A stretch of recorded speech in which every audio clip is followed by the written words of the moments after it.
కుట్ర. కాళేశ్వరం ప్రాజెక్టు నిర్మాణానికి Kaleshwaram irrigation project corporation limited ఏర్పాటు చేసి అప్పు తీసుకురావడానికి అప్పటి కేసీఆర్ ప్రభుత్వం అనుమతి ఇచ్చింది. ఈ కార్పొరేషన్లో ఆర్థిక శాఖ అధికారులు కూడా సభ్యులుగా ఉన్నారు. ప్రతి సమావేశానికి ఆ అధికారులు హాజరయ్యారు తప్ప ఆర్థిక మంత్రి హాజరు కాలేదనే విషయం కమిషన్ కి తెలిసి కూడా రిపోర్టులో ఈటెల రాజేందర్ పేరు పెట్టడం వెనుక ఆంతర్యమేమిటి? ఇప్పుడు అందరి మెదళ్లను తొలుస్తున్న ప్రశ్న. కానీ ఆర్థిక శాఖకు కర్త కర్మ క్రియ అయిన రామకృష్ణరావు గారి పేరు లేకపోవడం ఆశ్చర్యం కలిగిస్తుంది అంటున్నారు విక్షేపకులు. ఆయనే కాదు, అప్పుడు ఆర్థిక శాఖలో పనిచేసిన నవీన్ మిట్టల్, సందీప్ కుమార్ సుల్తానియా పేర్లు కూడా లేవు. సరే, వీరికి సంబంధం లేదు అనుకుంటే మంత్రి అయిన ఈటెల రాజేందర్ ను ఎలా ఇన్వాల్వ్ చేస్తారు?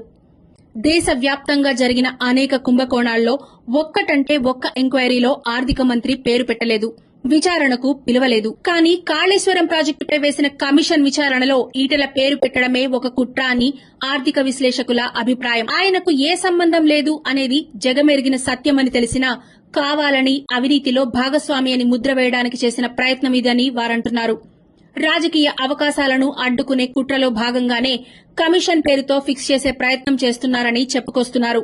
2018 వరకు మాత్రమే ఈటెల రాజేందర్ ఆర్థిక మంత్రిగా ఉన్నారు. అప్పటి వరకు బిల్లులకు పర్సంటేజీలు తీసుకునే సంస్కృతి లేదు. అప్పట్లో ఆర్థిక క్రమశిక్షణ ఉందా లేదా అని పరిశీలిస్తే ఉందనే విషయం వాస్తవం. ఎఫ్ఆర్బీఎం పరిధిలోనే రుణాలు తీసుకొచ్చారు. జీఎస్డీపీలో 25% దాటకుండా అప్పులు తెచ్చారు.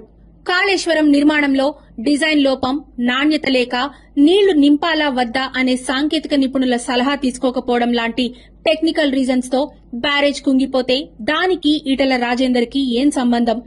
ఎందుకు ఈ లీకులు? ఎందుకు ఈ వార్తలు? అందులో ఉన్న ఆంతర్యం ఏమిటి? అసలు ఘోష్ గారి కమిషన్ వేసింది ఎందుకు? ఆ కమిషన్ ఎందుకు ఏర్పాటైంది? ఇచ్చిన నివేదిక ఏంటి అనే చర్చ ఇప్పుడు జరుగుతోంది. సూటి ప్రశ్నలు.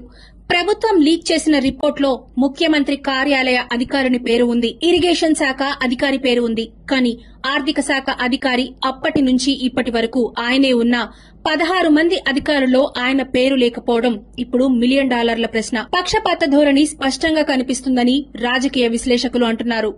అసలు ఆర్థిక క్రమశిక్షణ పాటించలేదు అని చెప్పటానికి కమిషన్లో ఆర్థిక నిపుణులు ఉన్నారా? ఆడిట్ నిపుణులు ఉన్నారా? కాగ్ రిపోర్ట్ చూశారా? నిధుల విడుదలలో అధికారుల పాత్ర ఎంత? మంత్రి పాత్ర ఎంత? పరిశీలన చేశారా?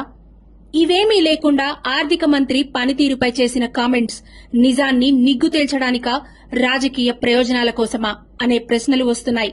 కేబినెట్ మీటింగ్ కాకముందే రిపోర్ట్ బయటకు రావడం మంత్రివర్గాన్ని అవమానించడం కాదా అని మంత్రులు చర్చించుకుంటున్నారు. లీకులతో కాలక్షేపం చేయకండి, దమ్ముంటే రిపోర్ట్ మొత్తం బయటపెట్టండి, ఎవరి పాత్ర ఏంటి అనేది తేల్చాలి అని ప్రజా సంఘాలు డిమాండ్ చేస్తున్నాయి. తెలంగాణ బడుగు బలహీన వర్గాల రాష్ట్రం, కానీ ఇప్పటి వరకు వారికి రాజ్యాధికారం దక్కలేదు. ఇప్పుడు బీసీ ఉద్యమం మొదలైంది. మేమెంతో మాకంత వాటా కావాలని నినదిస్తున్నారు. ఈ వాదం బలపడితే దీనికి నాయకత్వం వహించే వారిలో సోయ ఉన్నవాడు, నిజాయితీగా పనిచేసేవాడు, జనబలం ఉన్న నాయకుడు ఈటెల రాజేందర్. అందుకే ఆయనపై బురద జల్లే ప్రయత్నం జరుగుతుంది. ఆ పని అప్పుడు కేసీఆర్ చేస్తే ఇప్పుడు రేవంత్ చేస్తున్నాడు. కాదు, అంతా కూడబలుక్కుని చేస్తున్నారు. ఒక్కసారి అధికారం బలహీన వర్గాల చేతుల్లోకి పోతే తిరిగి రాదనే భయం వారందరినీ ఏకం చేసినట్టుంది. ఇప్పుడు మన నాయకుణ్ణి మనం కాపాడుకునే ప్రయత్నం మనం చేయాలి. ఈటెలకు కాళేశ్వరం అవినీతితో సంబంధం లేకున్నా కావాలని చేస్తున్న బదనంను తిప్పికొట్టాలి. లేదంటే మన జాతికి తీరని అన్యాయం తప్పదు. మేలుకో బీసీ, మేలుకో.